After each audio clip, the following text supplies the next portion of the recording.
Good evening, everybody. I want to welcome you to the last installment of No Limit November. My name is Eddie Young, and I serve Fort Mill High School as our career development facilitator. I'm excited to bring with you tonight a few of our local military branch recruiters. These are great options for each and every person who maybe wants to do a different path to success or to their careers. And I'm so very thankful that they volunteered just a little bit of their time to be with us tonight. What will happen is we will go around the room, quote unquote, and they'll do brief introductions of them and then and also of their branch. After that, we'll actually take a little bit of time and they'll go right back around the circle and do a little brief presentation to talk about how they are a little bit different and what their options are. If while you are watching, if you have any questions, anything that you want to ask specifically, feel free. Go ahead, put those questions in the comment box and we'll make sure to get right to them. So first, we'll start off with Sergeant Craig from the Air Guard. They'll go to Lieutenant Corey DeSantis from the Air Force ROTC. Next, we'll have Sergeant Rankin from the U.S. Army. And last but not least, Sergeant Hall from the Marines.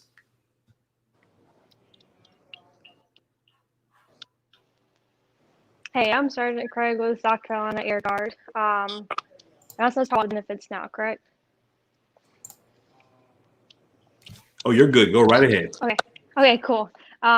So the Air National Guard is part-time Air Force, right? So we go to the same basic training, the same tech school as Air Force, but we're part-time and we're also guards. That means we serve the state. So the other parts of the Air Force are reserve. Reserve just serves federal government, right? And then active duty, of course, is full-time. So the Air National Guard is part-time Air Force, but we also serve the state.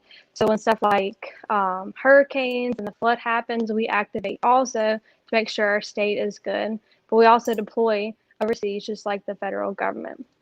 So some of the benefits about the Air National Guard is, of course, if you want to go to school full-time, we have full-time tuition if you want to go there. And we also have some stuff that will help you pay the bills. Every branch of the Air Force has the community college of the Air Force. So whenever you go to basic training and tech school, you're automatically enrolled. So a lot of times when you want to go to college full-time, straight out of high school, you're worried about having to take a break to go to basic training and tech school. But with the Air Force, no matter what component you join of the Air Force, you're automatically enrolled in the community college of the Air Force, and you're getting college credits while in basic training and in tech school. So basically, your college education never stops when you're in the Air Force. Also, will help you pay to go to school full-time in the Air Force, and all you have to do is work one weekend a month. Not everybody wants to go to college, though. Whenever I graduated high school, I thought that's what I wanted to do, and that didn't work for me, right? So with me, I joined the Air National Guard for healthcare. We have really great healthcare. It's the same for every branch, different for the components. So my healthcare is a little bit different than active duty's healthcare, but it's still really good. It's TRICARE. We have the retirement system, which is something that you need to look into whenever you get in the workforce.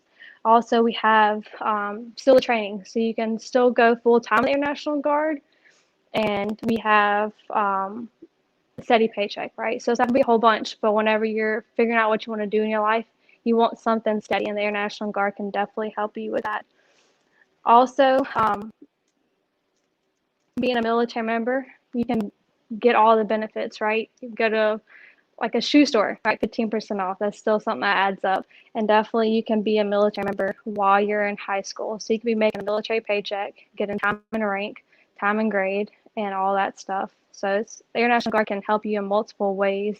And if you're interested in anything, of course, I can send you an information packet and go over a little bit more of it. That's all I have.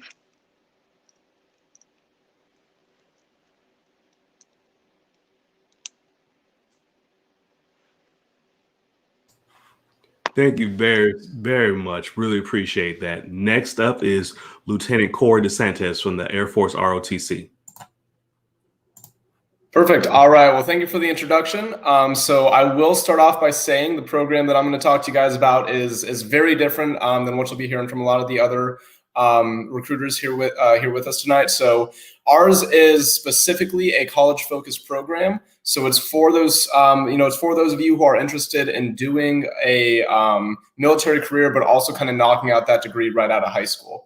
So essentially, Air Force ROTC is a path to commissioning into the Air Force or Space Force as an officer.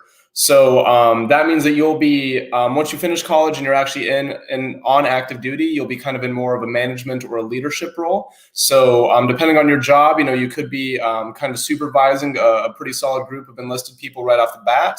Or if you want to do any sort of flying in the Air Force, whether that's pilot or remotely piloted aircraft pilot or kind of any of those other big jobs that are in the airplane, you do have to be an officer to do that. So this is just kind of one of the options that we have to actually kind of achieve that goal. To join on the officer side, you do have to have a bachelor's degree. It can be in any subject that you like, but that is kind of one of the basic requirements. So the way that it works essentially is you will graduate high school, and then right afterwards, you'll have that summer off, you'll start college, and while you're doing your 4-year degree, you'll add in a couple of Air Force classes. So your freshman year, that's going to look like about 5 hours per week or so of additional Air Force stuff that you're doing. But other than those 5 hours a week, you're still kind of a normal college student. So you can participate in any sort of Greek life, athletics, any sort of academic research or outside clubs or work, anything that you want to do. That's kind of your choice as a normal college student. So the program is designed to work within that 4 years that you'll be in college traditionally. It can be shortened or extended if necessary, depending on your degree requirements. And we do offer this program at about 1,200 different colleges and universities throughout the United States. So, you get a lot of freedom in deciding where you want to go to school, what you want to major in. And like I mentioned, you're just adding a few kind of Air Force classes as you're going through.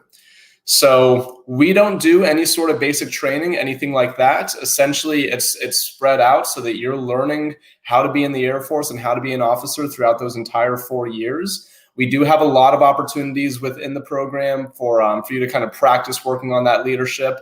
There will be a lot of chances for you to be in charge of some of your peers or even the underclassmen as you're kind of getting into those junior and senior years of college. And that is really going to help develop you both professionally and in terms of your leadership. So at the end of college, you'll graduate with your bachelor's degree, and then you'll commission into the Air Force as a second lieutenant. This is a really great way to kind of also kickstart a career. So if you don't want to do the full 20 years, you can do college. We do have a few programs to get it paid for, which I'll go into in a second here. But, if you only want to come in and do maybe 4 or 6 or 8 to 10 years, and then, jumpstart kind of a civilian career, that's absolutely an option that you can do. People do it all the time. But of course, that option to do 20 and get that full retirement is of course available to you as well. So we do offer a few different scholarship programs. The one that's most probably conducive for you guys is going to be our high school scholarship. So essentially it's a tuition-based scholarship. You can find all the like detailed information how to start applying for it on our website, www.afrotc.com. There's a little apply now button that'll help you get started. But essentially, you'll get all your documentation in. It does close on the 14th of January, so it needs to be in before that. But you get all your stuff in, and then you'll go up to a scholarship board. They'll let you know about middle March if you received a scholarship or not. And that's going to cover tuition. And it could be anywhere from an in-state rate here, so if you want to stay local in South Carolina, to covering full tuition and fees at any school in the U.S. that you want to go to. So again, that's kind of detailed, and that information can be found on our website. But like I mentioned, this is a way to knock out a college degree and also prepare for a leadership role within the Air Force. So of course, if you guys have any questions, I'd be more than happy to field those, but I think that's about the end of my 5 minutes here. So I'll go ahead and turn it back over.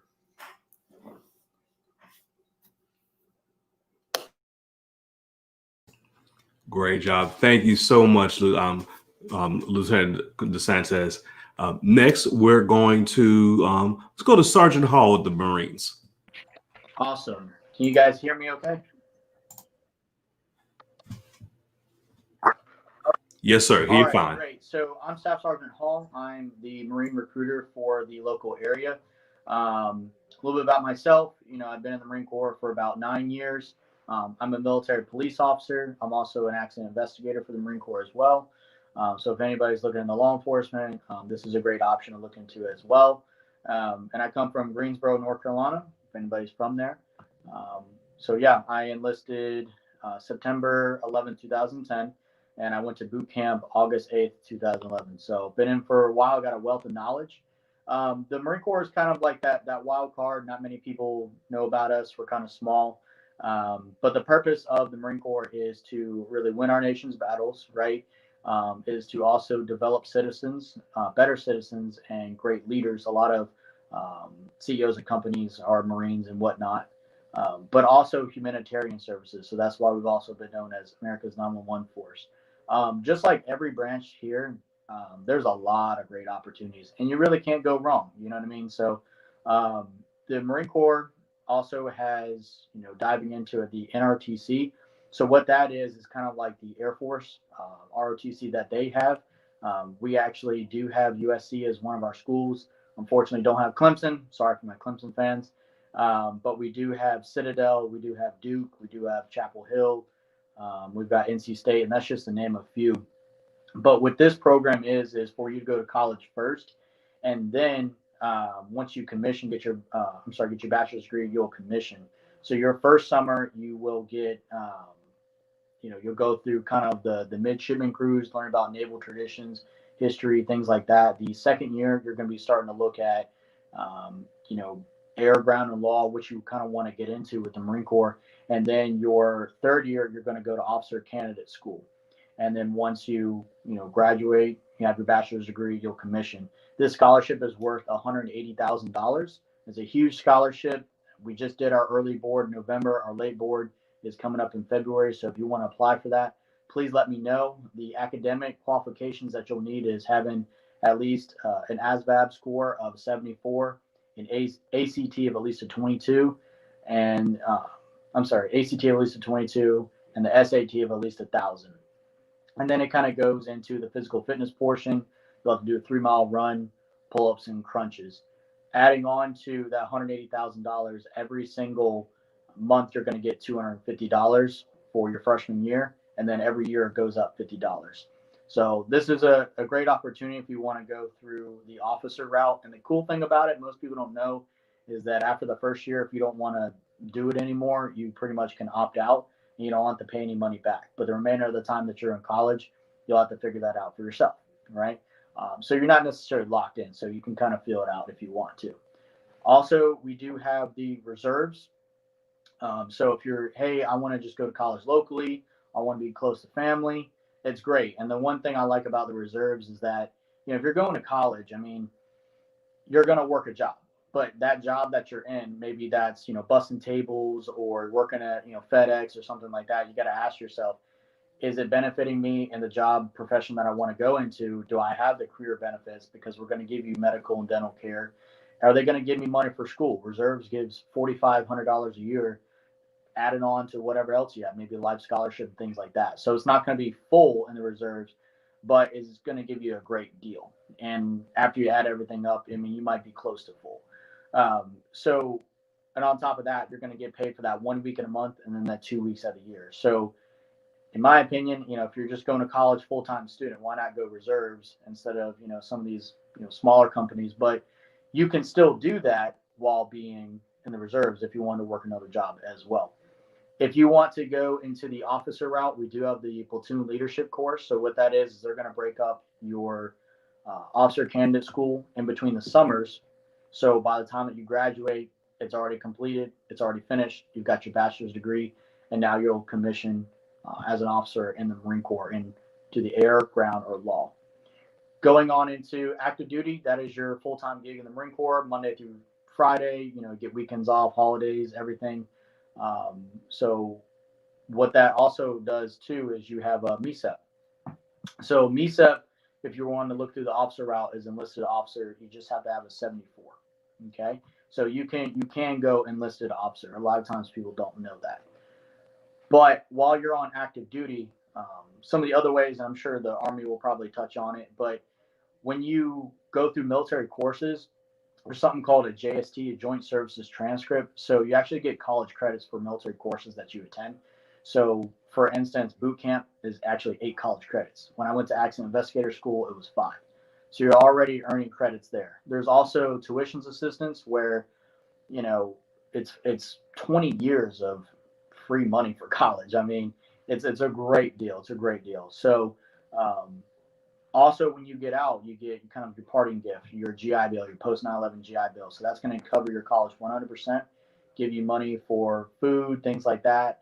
It's going to give you money for books, and it's also going to give you money for BAH, which is your basic allowance housing. So everything's covered when you get out. Like I said, I'm sure Army will touch on that a bit more. I'm going to keep it to my time frame.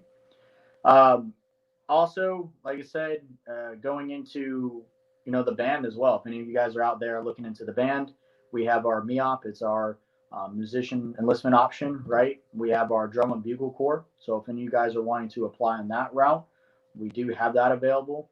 We are also the only branch of service to guard the U.S. embassies around the world. So it doesn't matter what job you do. It's just a special duty assignment.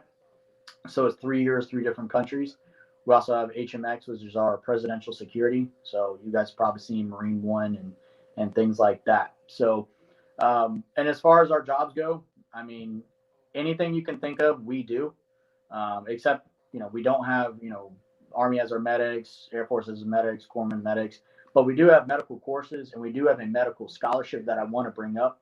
It's fairly new, but once you become a sergeant in the Marine Corps, you'll go to officer candidate school, get your bachelor's degree, and then you can do an inter-service transfer over to the Navy. So we do have a medical scholarship, okay? And then requirements to join, you need to be in height weight standards. If you're wondering how that's going to work, give me a call. You got to be at least 17 years of age and a senior. We take between 17 to 29. And of course, no tattoos, hands, face, neck, anything like that. So, and also just in good physical health. But if you guys are curious, I know we keep this to a short time frame.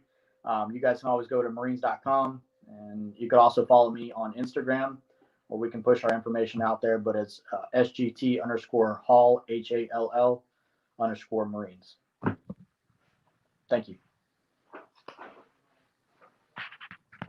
Great. Thank you so very much. And now we're going to let Sergeant Rankin go.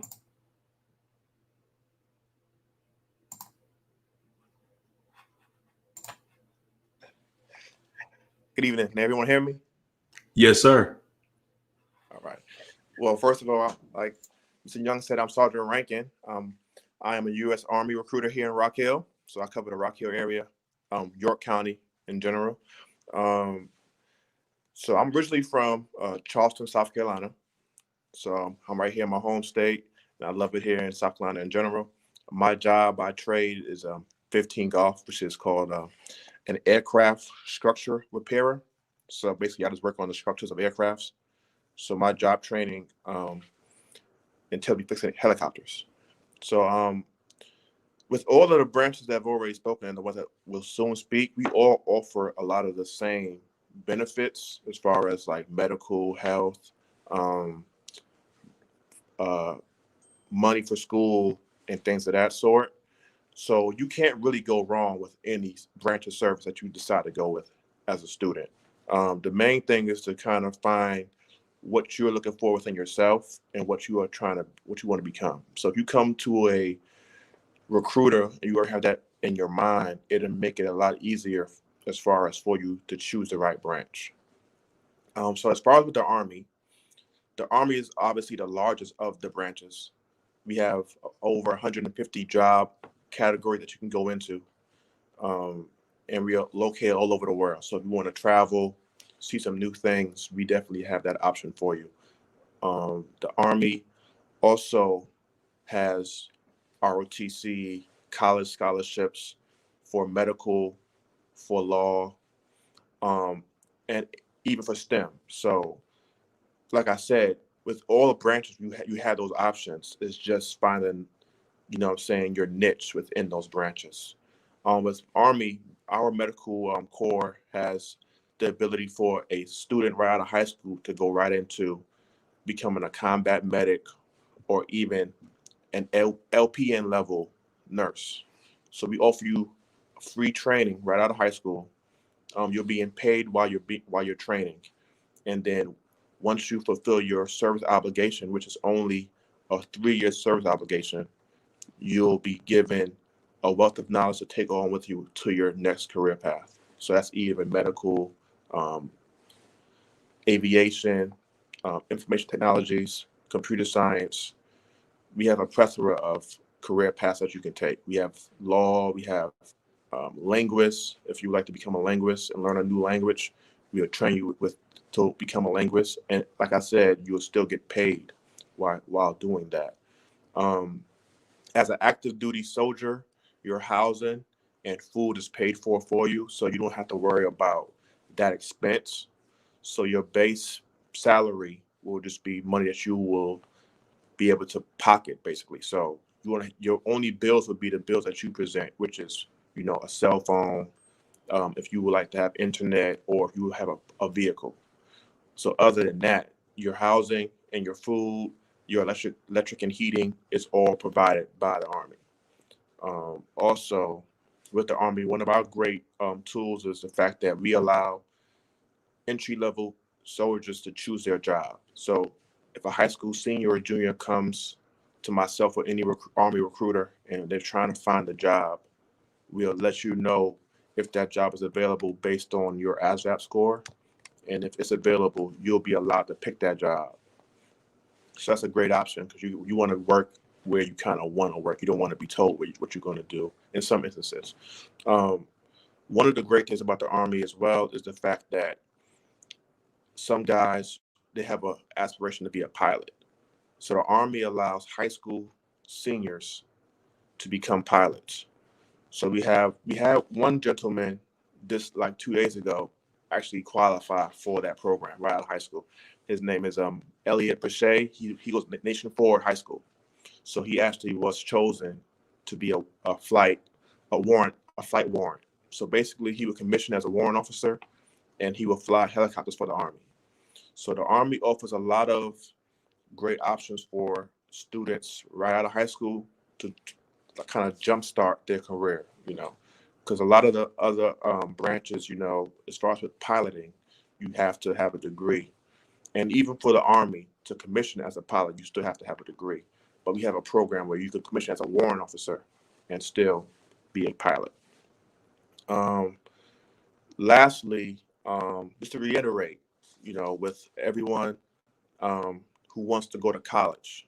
So every parent tells their child they're going to college. That's great. I'm pretty sure everyone on this panel either went to college or is currently in college. But the great thing about the military as a whole is that we will help you avoid the student loan trap. So if you guys are interested in college, there's nothing wrong with wanting to go to college full time. So each branch offers you that option as far as to go to college what time is up? It offers you to go to college and get it paid for. So you either can go full time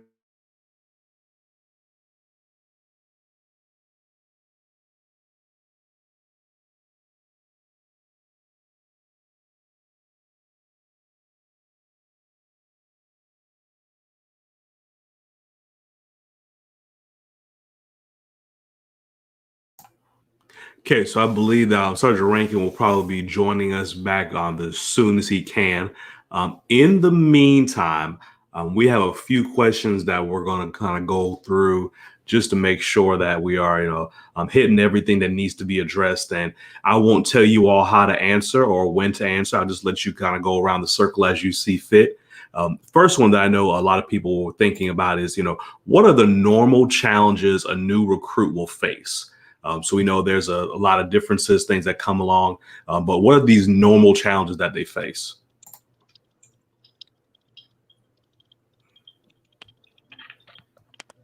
I can some of the biggest things that I see going into Marine Corps that the recruits are going to face, number one would be women. We are an amphibious force, so if you're not used to swimming or things like that, they are going to teach you at boot camp. I know in the past class locks I had, that's kind of scared a lot of people. I personally am scared of heights. So, but I would suggest taking a class or two if you haven't done that. I had a student from Fort Mill High School. His first and last name is Dylan Denton. He's a great Marine today. He's actually a reservist, and he actually took a couple classes of swimming before he went, and he passed and he did phenomenal. The other thing would be the physical requirements. For the Marine Corps, it's a little bit up there. Sometimes that may be intimidating to people. I find it encouraging that we will certainly help you to get to your goals. We have physical training Tuesdays and Thursdays here at the Rock Hill office. So I'm sure the other branches have something similar, but ours is Tuesdays and Thursdays at 5. And you can come out here and we can work on that goal together. But as far as going to boot camp, what I see a lot of times is just that kind of shock. For the Marine Corps, you make one phone call when you get in and one phone call when you leave as a Marine. And I mean, everything else is just kind of letters. So you're kind of isolated from the normal world, and you're with that platoon working day in and day out. And then just the stress and the tension of the drill instructors. And I know that scares, a lot of students and a lot of people. But I would say it's kind of look at it in a different light as you mentally prepare yourself, is to say they've got a job to do. And, I'm a staff sergeant, I'm a recruiter. If you're going to be a career Marine, you have to at least do recruiting duty, drill instructor, or Marine combat instructor in your time if you're doing 20 years. So these guys are my peers. They have families. They're sacrificing holidays. They're sacrificing meals. They're sacrificing sleep to make sure that you are trained. If you can think of that at boot camp and not think, well, hey, this guy is picking on me because it's me, and just understand that they're trying to train you to become a basically trained Marine and train you for hopefully not, but maybe the worst moment of your life. And that could be even when you get out of, service, you might be facing a situation. You can always rely on your training. So that is a huge building block, and it has to be taken seriously. So try to not really think it's just all about you, and just think about that job and maybe put yourself in their shoes. If you had that responsibility, how would you make things? And then also just trying to embrace every single day. Don't worry about, I tell my recruits, don't worry about counting down. Just focus on what the task is at hand. If I'm learning about medical stuff, I need to be learning about medical stuff, because God forbid something happens to somebody, I need to step up.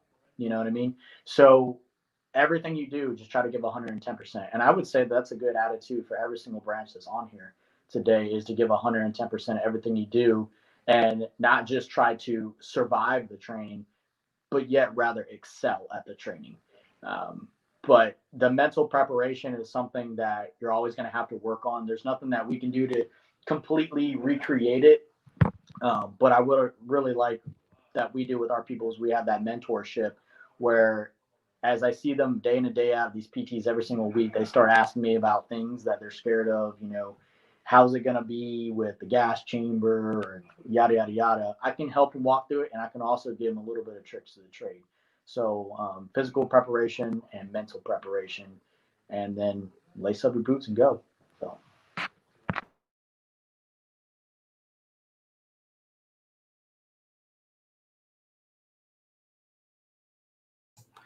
Lieutenant DeSantis, did you want to chime in on this one?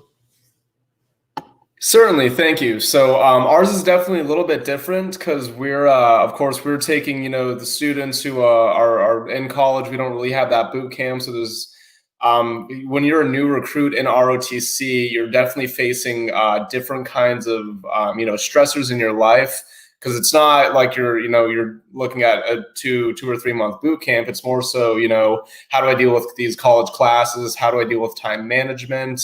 How do I find myself within this program? So a lot of it is, a lot of the issues that you face when you kind of come in, especially when you're coming to college and you're going to school full time, is really figuring out, what's the best way for you to actually manage everything that you have going on. And adding ROTC definitely does kind of add some busyness to your life. And as I'm sure some of your counselors might have told you already, college is a whole different ballgame than high school is. So kind of figuring out what works for you when you first start up school, and how you can take care of all the different things that are coming at you. That's probably the biggest challenge that our new recruits will face. The awesome thing about ROTC is that it immediately puts you with a bunch of people who have already been through that. So you do get this awesome support network. Kind of like what he was saying earlier, like you got people kind of, you know, watching your back and helping you get through it. And that's, I think, again, that can kind of be said for all branches of the military. That's a really awesome network that you build when you join. But yeah, definitely kind of working on that time management, figuring out, you know, how to be an adult, really, how to take care of yourself since you're likely living on your own for the first time, and really just making sure that you're checking all the boxes that you need to. But you got a huge support system there to help you get through it, and to help, again, you know, kind of teach you how to do it, give you the tricks of the trade, and make sure that you're actually, you know, setting yourself up to be successful. Great. So Sergeant Craig, did you have anything you want to add to this one? Yeah, of course. So with the Air National Guard, we're part-time. Sorry, my dogs are barking a lot, so hopefully they don't bark during this. They love to talk. So with Air National Guard, we're part-time, right? So that means you're not going to be doing this full-time. So you have a full-time job, or you're going to school full-time. So whenever you go to basic and training and tech school, you have to take a break from whatever you're doing. So sometimes that can be very hard for people. Luckily, right now, if they enlist as a senior, it won't be as hard, but they might have to take a semester off of college, which is not something that they originally planned for. So that can be kind of stressful. But unlike some other branches, we don't have a DEP program. We have something called student flight. So whenever they enlist with us, they're actually in the military, getting military benefits. They have all the military resources like the mental help, and then the college help, of course. So we have a lot of programs set up to help people get through that stressful time of having to take a break from either a full-time job or full-time college, or leaving their family behind for a few months. Because obviously, if you're joining the Guard, you kind of want to stay close to home, and that's one of the reasons you're joining. So we can help you get through that time. But basically, leaving home or leaving school and leaving work full-time is very stressful for some people. Very good message. Sergeant Rankin, what are some normal challenges that new recruits face?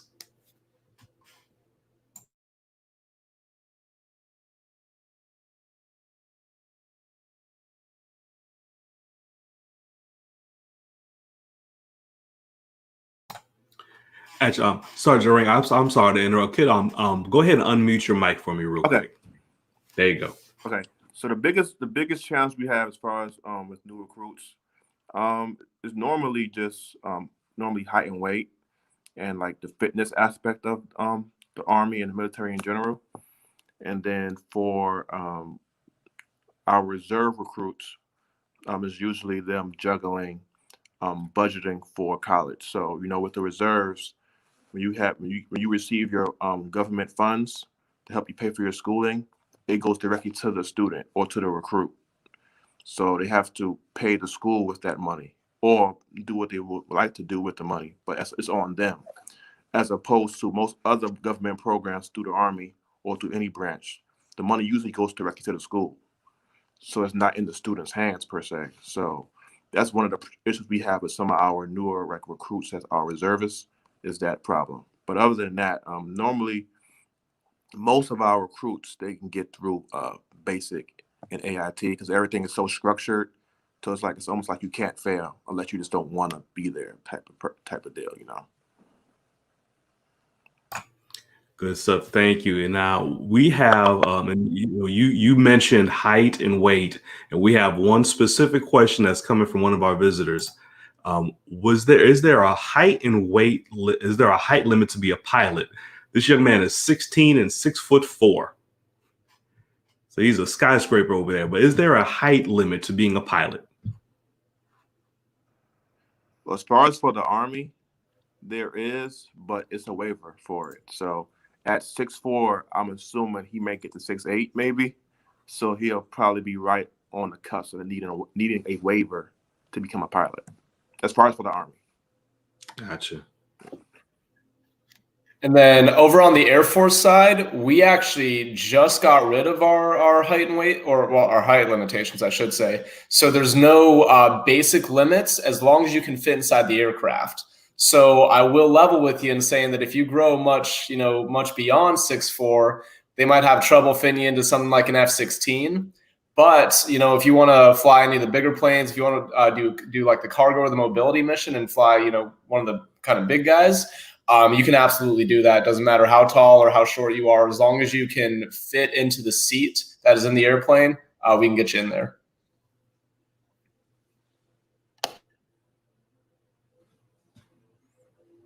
All right. Sergeant Hall, Sergeant Craig, anything y'all want to add on there? So we obviously have the pilots and everything too, but I'm not too certain about the height requirement, but I would say it was probably somewhat on par with the Air Force, as long as you can fit in the aircraft, and then it's probably aircraft dependent. And there's a lot of different aircrafts in the Marine Corps, and it might be different from the Air Force, but probably on that same page as well.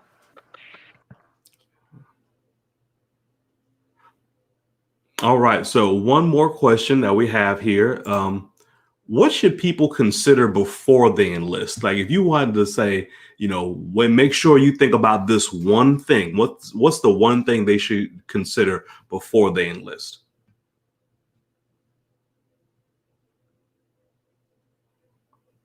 I'd say, well, let's start with Sergeant Craig this time.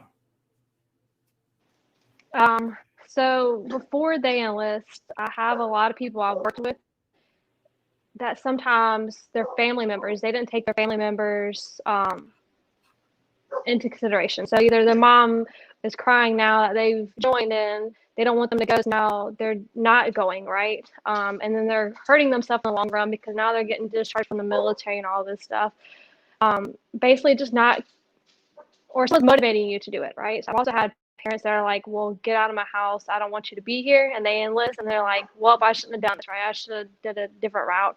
So I would just pay attention to who is motivating you or who is around you, right? Making sure that you have a good support system, because this is a big move.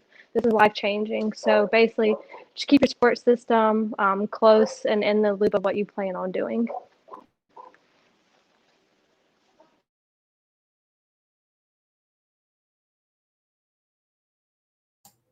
All right. Lieutenant DeSantis, what about you? What do you think? So again, this is going to be kind of specific to our program. So again, assuming you go off to college, do ROTC, something that we need to kind of make sure that our cadets understand. So a lot of people join ROTC kind of thinking it's like a club or something that you can do as like an extracurricular in college, and that's not entirely true, because you are still joining the military. So especially if you're going to school full time and you're doing an ROTC program, whether it's Air Force, Navy, or Army, you're not fully in the military yet. Exactly. So you're still full-time student. You're still kind of working on meeting those requirements. But it's important to remember that, the military is what you're signing up for. And it's important to remember that once you finish college, you will be entering the military in some capacity. So it's just important to keep in mind the goals that you have set aside. So there's a lot of great benefits that you can get from being in the military, but you have to keep those in mind, as you're going through, because there are some periods that suck. So you got to keep in mind, kind of that light at the end of the tunnel.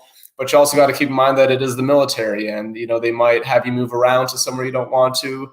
In some cases, they might have you move away from home, and you do kind of lose that very close support system. So I think Sergeant Craig hit it right on the head. Like if you can keep that close, even if it's kind of over distance, that's a really important thing to keep in mind. But just know what you signed up for, and keep your end goals in mind as you're going through these programs. Thank you so much. Sergeant Rankin, what's the one thing they need to consider before they enlist? Yeah, similar to LT, what he was saying as far as keeping their end goals in mind, and also just knowing that, like he said, you're joining the military. So, like throughout the process of being recruiters are trying to help you get in. We're trying to help you get in, but at a certain point, you have to realize also that everything's not going to always go your way. So if you have that in your mind, that, okay, I might have to do something I don't want to do in certain instances, then you'll be fine as far as with the military. Because even at a job, you're not going to always do what you want. You may be told to do something else. So just keep that in mind, is that just like with any job you had in the past, you was told to do something that you might not have wanted to do. You may experience that same thing in the military. But with that, just know that you have your goals in mind that you're trying to achieve, and you just keep that mindset of trying to achieve those goals, you'll be fine. Thank you. Thank you. And Sergeant Hall, what about you? What do they need to think about before they sign up? Okay, so it was a really good question. I had to think deep, and what I could really come up with is commitment. That's what I would say. And because a lot of people look at all these options and say, man, there's so much good, look how much it does, but what if I don't like it? Or what if this? Or what if that? But the main thing is you've got to go for it. You've got to follow your gut, right? You've got to be all in. You've got to be 100%, no matter what branch that you go into.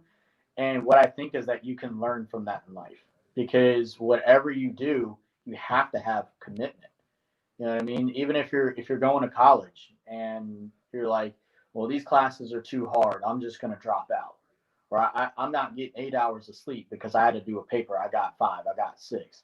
You've got to see that all the way through. You may have a business idea and it's going to be hard starting that business up, and it's going to be bumpy, but you can't just quit on it. And I think that can be said about going into the military and going into the Marine Corps, is this unknown. And truth be told, until you're actually there on, in those boots, you're not going to know everything. But what would be the fun in that, knowing every single thing? So Christmas is coming up, might as well not even wrap the gifts, you know what I mean? But commitment, following through, saying, when you swear into whatever branch that I'm going to serve for this long, foreign, domestic, everything, right? And follow through with that. And I think that lifestyle commitment is going to follow you to anything that you do. And, look at that now. And other companies too, they look at that when they hire you. They know that whatever branch of service that you're in, that you just committed yourself to something. Each of these branches are difficult in different ways, that they can commit themselves to something for at least 4 to 5 years. And, don't just give up when it gets rough, but commitment. That's what I would say. Absolutely. Absolutely. We have one more question. Mr. Landon again wants to know, did any of you attend Boys or Girls State? Gotta know. Don't think so. That's okay. That's all right. No problem. But I did have one more question that I wanted to throw out there to everyone. We know that there may be some parents who watch this video at some point. If they're not already watching right now, do you have any special message just for parents? I know that Sergeant Craig mentioned before that sometimes people don't communicate all the way with their parents or family members before they enlist, but do you all have anything that you really want to share with parents tonight?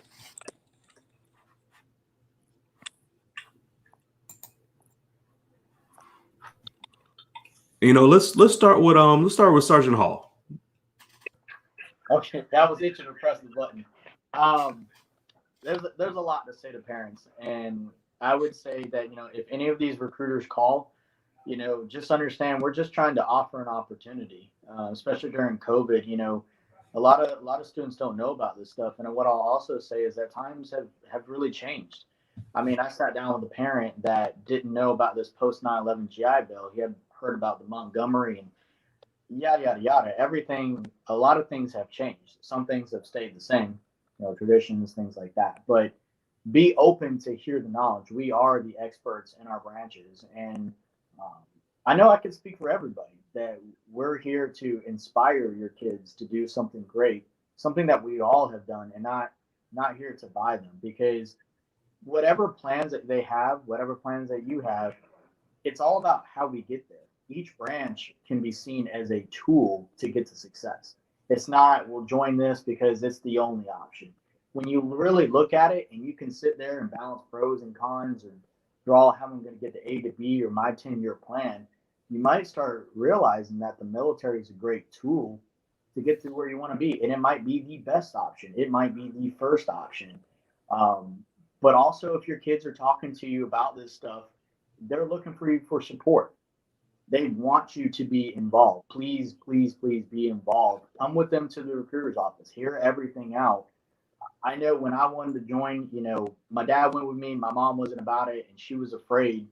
But we want you to be there through this process. We need you to be there through boot camp. And college is a great thing, but it's not the all be all. Today's market, today being competitive, where would they get the job experience? Where will they get, the professionalism, the leadership, the discipline, the things that are going to make themselves, competitive? Because whatever goal they have in mind, we want to see it through. We don't want to see them stuck somewhere. We want them to keep moving and excelling. So hear these recruiters out, because like I said, we have your child's best interest in mind. It doesn't matter how long I work. I work probably, when I first started, 90 hours a week. I don't do that because I get paid hourly. I do that because we care about your children. I mean, we care about them being successful, because honestly, someone looked at me and gave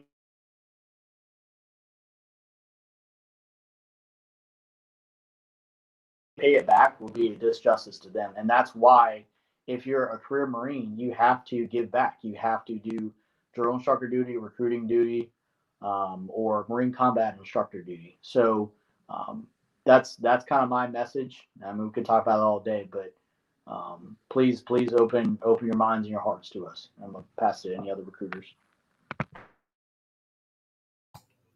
Thank you so very much. Sergeant Craig, what do you think? What's something that you really want our parents to know? Well, I'm not a parent, so it's hard to say because it's hard to parent.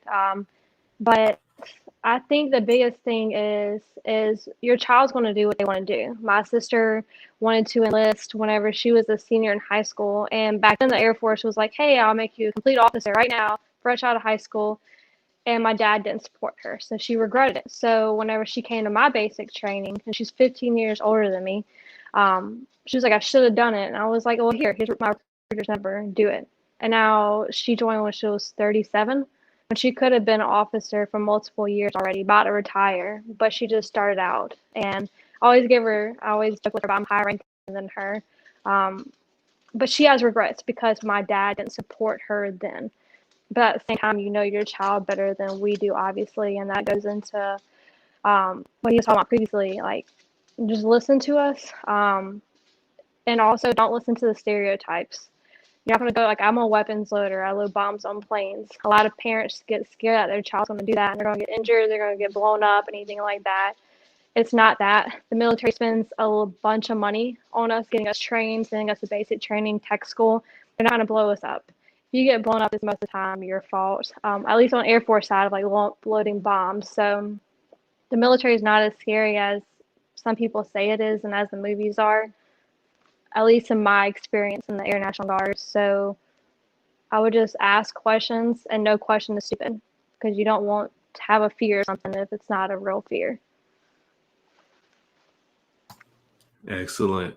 Sergeant Rankin, what's something that you want to share with just to our parents?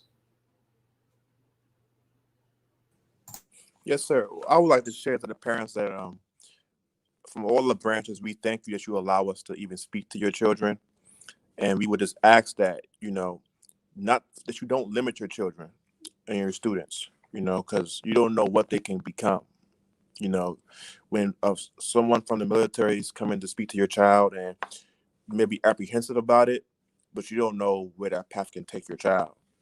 It can take your child to seeing something that you never saw in your lifetime, as far as seeing the world, pursuing their goals and dreams.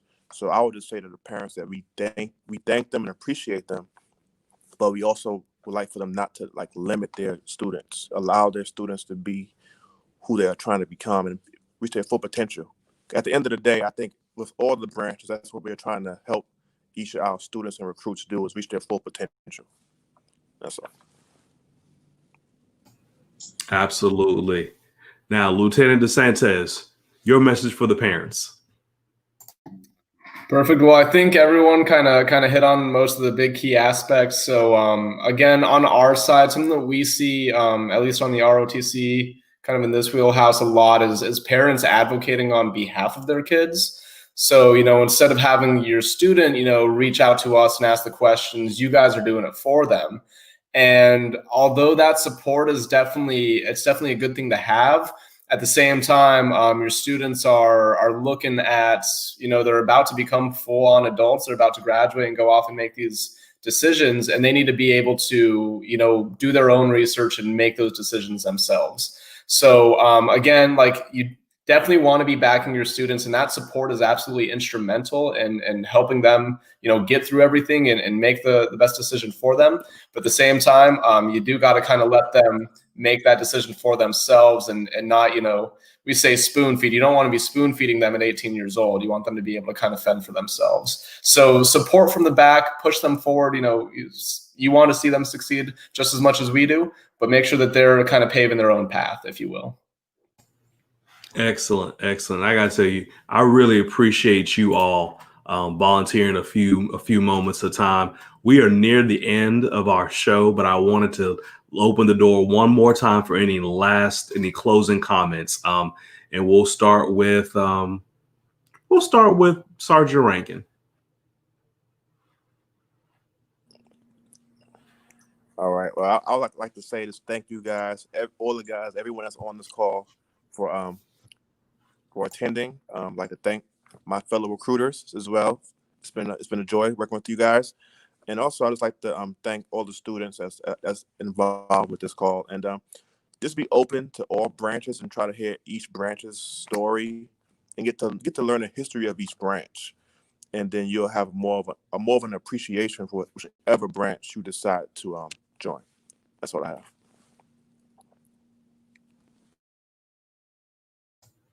Thank you so much, Sergeant Craig. What about you? Closing comments for our viewers. Closing comments, I think, would be, if no matter what you want to do with your life, the South Carolina Air Guard can help you in some way, I believe. It can help you work full time, go to school full time. It can help you sit on your mom's couch full time.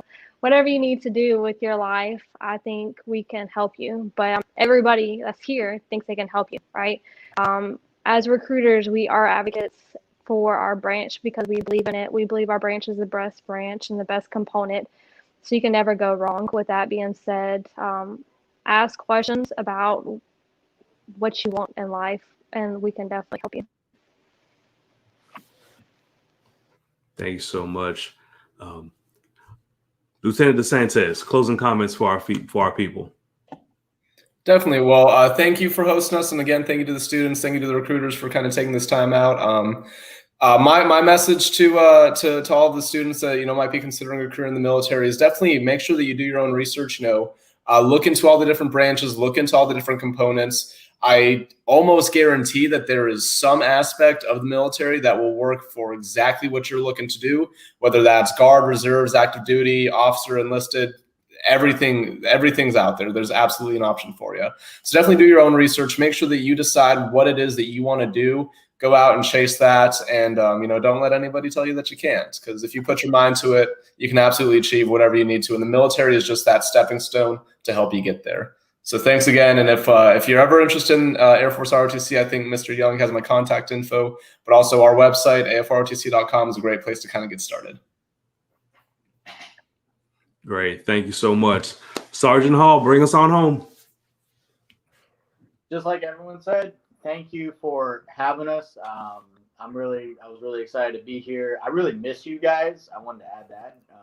I miss seeing the students and having the interaction. I'm sure you guys feel the same way. But what I would say is, as you guys are kind of venturing out, you trying to go college visits, or maybe it's virtual now, don't take military out of the question. If we reach out to you or you want to reach out to us, just explore. Because if you sit down, one thing you're going to find out, if you are qualified, number one, because that 71% of Americans are not qualified for military service. So go out there and just see, what is this thing all about?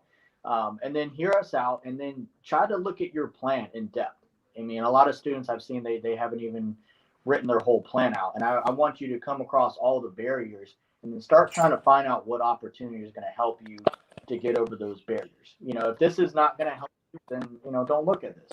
But if you think that maybe it could, or maybe you want to see if it can help you, come and talk to us. And we're going to talk to all of us, not just the Marine Corps, because the Marine Corps is not for everybody. Go in and talk to everybody. And I've got Sergeant Rankin's number. I don't have theirs, but I'm sure they'll give it to me. But we can figure out a way, and we actually all work together. We're all friends. We're all cool with each other. And our common thread and our common interest is just trying to give back and to help you. I mean, being in the military, you kind of have to be selfless too. That's why we all wanted to dedicate our service, is to volunteer and to help people. This is not a draft. You know what I mean? That is each and every one of us' purpose, is to be bigger than ourselves. And that's kind of what we're trying to do on recruiting duty. So with that being said, you know, thank you for your time. And Mr. Young has my information. We'll find a way to get it out to you. You go to Marines.com and I'll get your information and give you a phone call. And we'll set up a meeting virtually, in person, or whatever works for you. So thank you. Once again, to our recruiters, thank you so very much for volunteering your time and coming and speaking with our students.